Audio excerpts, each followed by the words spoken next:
Remember when Skype Me was the coolest thing on the internet? When free international calls and grainy video calls with your crush seemed cutting edge? As of now, Skype is like that old toy that you forget about but still love. Nostalgic, but no one plays with it anymore. The main news is that Skype will be shutting down permanently in 2025. Yes, the software that taught us how to wave at pixels is saying farewell. But how did it go from being the first video calling app to becoming an outdated app collecting digital dust? In this video, we are going to talk about Skype in detail, especially its downfall. In 2003, everyone was still adjusting to the internet. If you were an early adapter, you had to carry a large webcam, and flip phones were considered a symbol of affluence. The idea of video chat seemed like something out of science fiction. Then Skype came along. It was a little app created by two individuals who had previously made a lot of noise in the computer industry. Niklas Zennström and Jonas Friis have a history of rebellion. They created Kazaa, a peer-to-peer P2P technology that allows devices to share data without a central server. Files might be music, images, or anything else. However, when they utilized the same P2P magic to make free phone calls via the internet, they revolutionized the way people communicated. Skype's main secret was that it did not use any phone carriers at all. The startup did not route calls through expensive networks. Instead, it sent data via its consumers' devices. When you phoned your friend in Paris, your sound was transmitted directly from your computer to theirs, much like a digital telephone game. Suddenly, phoning foreign nations was not only inexpensive but also free. This was a significant thing for students, immigrants, families separated by water, and long-distance lovers. No more counting down the minutes or stressing about payments. You may spend hours talking, laughing at grainy footage, and feeling as if the world was a bit smaller. By 2005, around 54 million people had used Skype, with an additional 150,000 individuals signing up each day. It was more than simply an app. It was a means of communicating in daily life. Call me on Skype! This phrase became as common as email me. However, despite its intelligence, Skype had a built-in vulnerability. The P2P technology that made it innovative also made it difficult to operate. Your computer had to work extra hard to route calls via users' devices, using a lot of data and turning laptops into loud space heaters.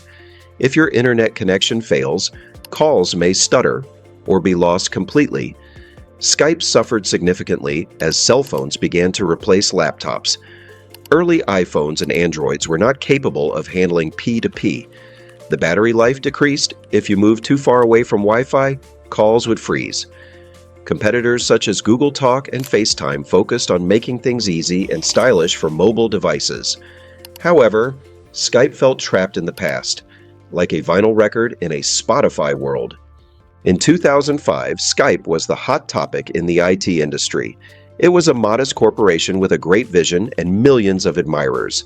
Then, out of nowhere, eBay came in and purchased it for an astonishing $2.5 billion. Of all, it's eBay, the same firm that allows consumers to sell outdated Beanie Babies and secondhand golf clubs. At first, it appeared to be an odd match, like a cat taking in a goldfish. Meg Whitman, the CEO of eBay at the time, thought the purchase made perfect sense. She believed that vendors might utilize Skype to video chat with purchasers and establish confidence by bargaining in person. eBay didn't fully understand Skype, which was an issue. They regarded it like a shiny toy that could be added to their main website, rather than a standalone product with its own identity.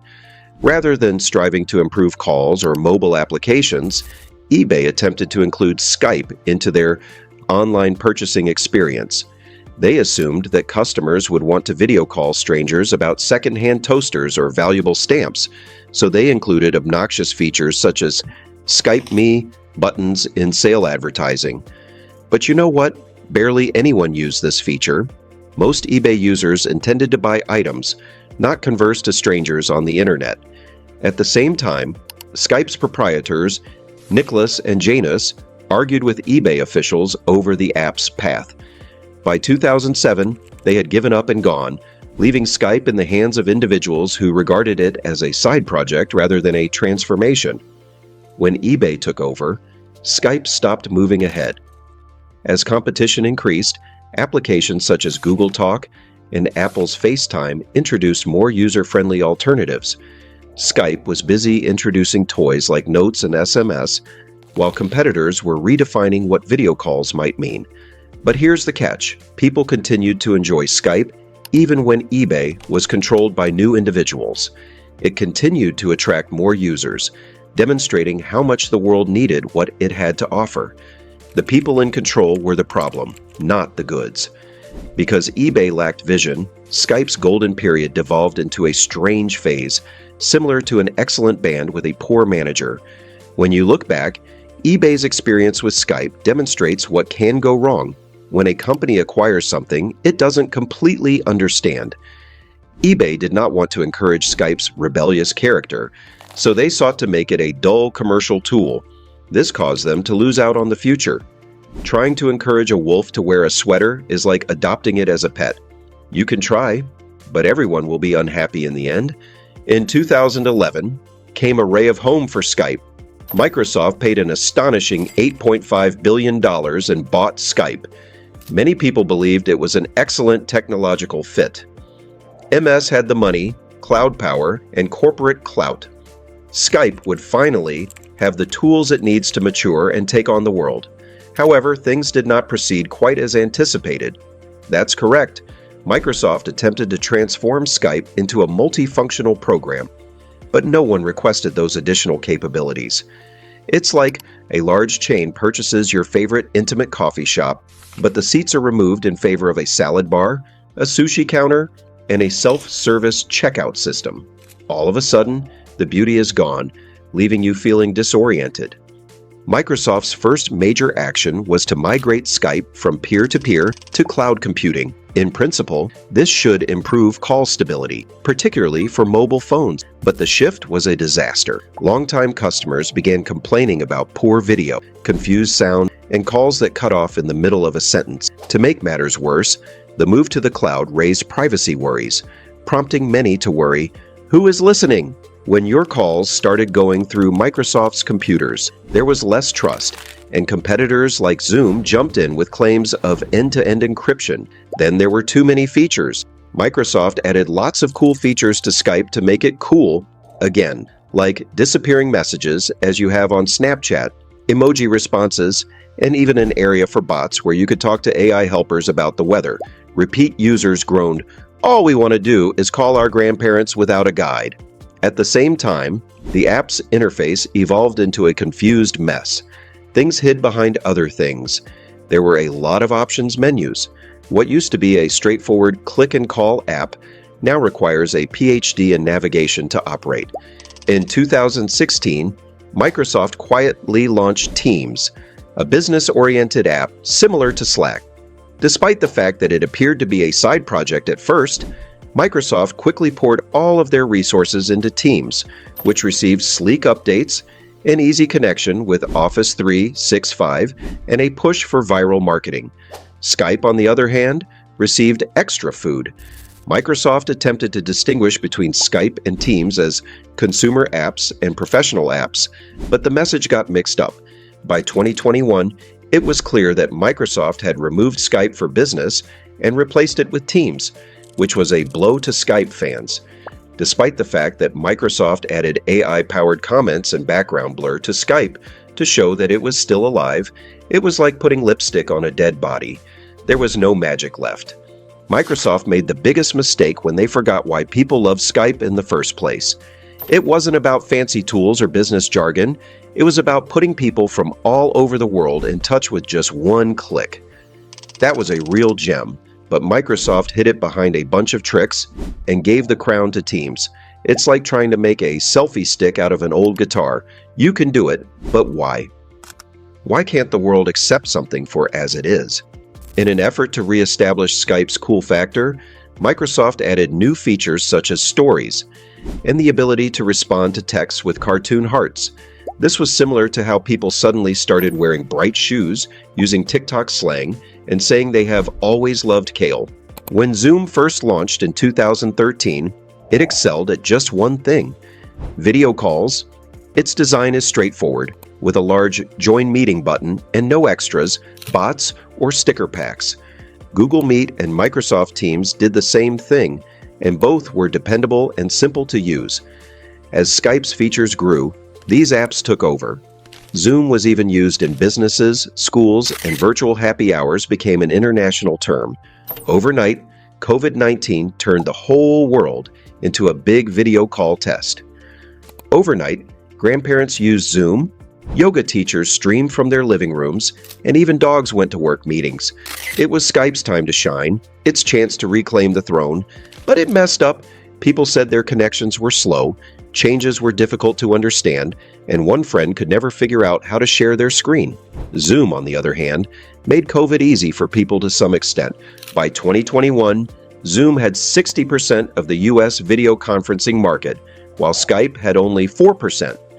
Even Microsoft appeared to give up when it quietly turned its attention to Teams, which became very popular as offices became more remote.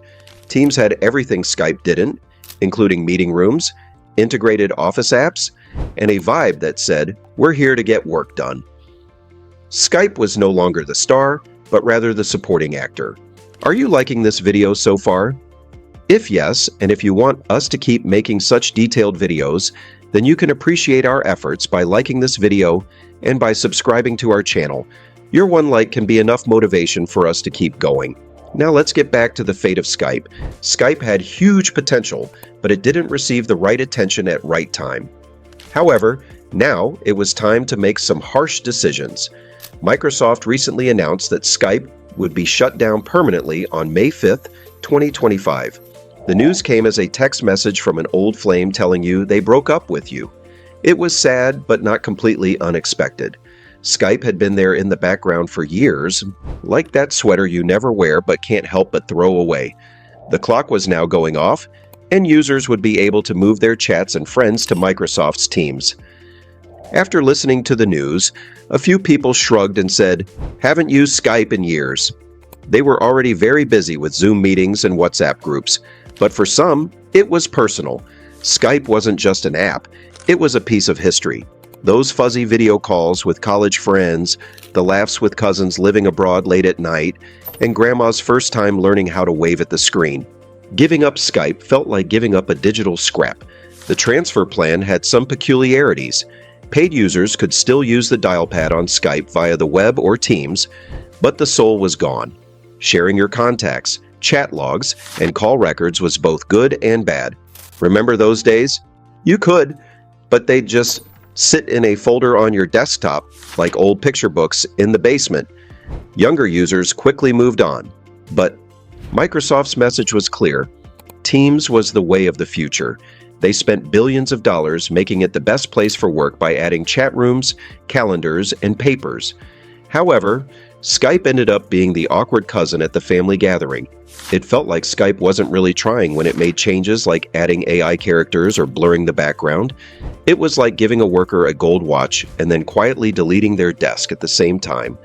Skype had been around when video calls were cool and not a pain, and it reminded us that technology could feel human, even when it crashed in the middle.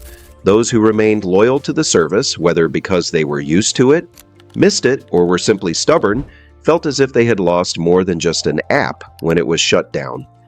As May 2025 approaches, it's hard not to feel like everything that was once dear to us will soon fade away. In the end, it shows that even the most innovative technology can lose its appeal if it forgets why people loved it in the first place. So, if your Skype account is getting dusty, you might want to log in one last time, go back to old chats, call a friend, and say goodbye in the right way. Every age needs a farewell party, even if it's an application that was once an integral part of your life to keep your siblings connected. Microsoft has released the notice saying that users would be able now to transfer their Skype conversations, friends, and call records to Teams, Microsoft's app for work and play. But there was a different vibe. Teams was like a business meeting, while Skype was like a cozy sitting room where you could take off your shoes. Teams had some cool features like virtual whiteboards and meeting records, but where was the heart? Microsoft provided a way for those who didn't want Teams to export their information. Paid members were greeted in a more pleasant manner, and their Skype credits could be used until their next billing period. The Skype dial pad would still function as a tool in Teams or on the Skype website after May 5th, but it wasn't the same as putting an old car's steering wheel on a self-driving Tesla. Skype was the link between my old life and my new one, as many people stated on Reddit. The shutdown had a negative impact on older Skype users, who used it to keep in touch with friends at LAN parties in the early 2000s or to watch their children grow up from afar. Younger people who grew up with Zoom and Discord didn't even notice. In the meanwhile, Microsoft poured additional resources into Teams. They were removing Skype for Business in 2021, and now they were also removing the user app. The message is clear. Systems that can do several things are the way of the future, not instruments that can do one. But here's the thing. Competition was not the only factor that destroyed Skype. It was about missing the charm that made it distinct. Teams was focused about getting things done, whereas Skype was all about communicating with others. It was not flawless, but it was unusual. And these days, applications routinely take personal information from us, bombard us with advertisements, or push us to pay for services.